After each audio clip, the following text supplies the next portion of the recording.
વિછિયાના થોરિયાળી ગામના જે હત્યાની ઘટનાને લઈને જે વિછિયા પોલીસ અને પબ્લિક આમને સામને આવીને જે પથ્થરમારાની ઘટના બની એના અનુસંધાને 92 નિર્દોષ લોકોને ખોટી રીતે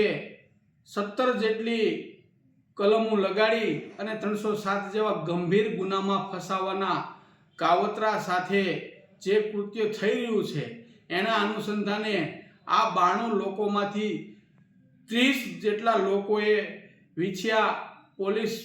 ઉપર ફરિયાદ કરી છે અને એના અનુસંધાને અમે ભારતના રાષ્ટ્રપતિ, વડાપ્રધાન તેમજ ભારતના ગૃહપ્રધાનને પત્ર લખ્યો કે ખરેખર આ ઘટનાની અંદર તટસ્થ તપાસ કરવામાં આવે અને આ ઘટનાની અંદર જે ખરેખર નિર્દોષ છે, જે લોકો વિછિયાની અંદર પોતાના કામ અર્થે આવેલા હોય તે લોકોને ખોટી રીતે આ કેસની અંદર ફસાવવામાં આવ્યા છે. ખરેખર આ લોકો ક્યાંય હતા નહીં, એની ઉપર ગંભીર કલમો લગાડી તેને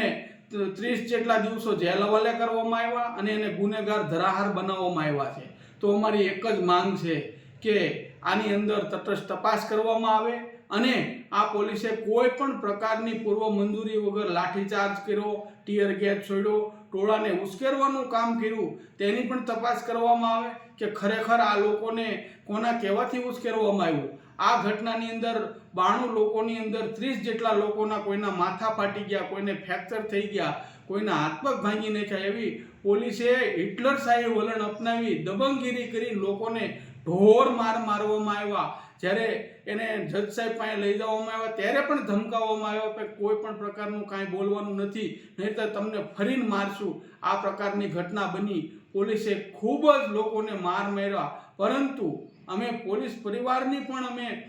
ખ્યાલ છે કે પોલીસ ગુજરાતની અંદર ન હોય તો કોઈ પરિવાર સુખ શાંતિથી ન રહી શકે, પરંતુ પોલીસની અંદર પણ આવા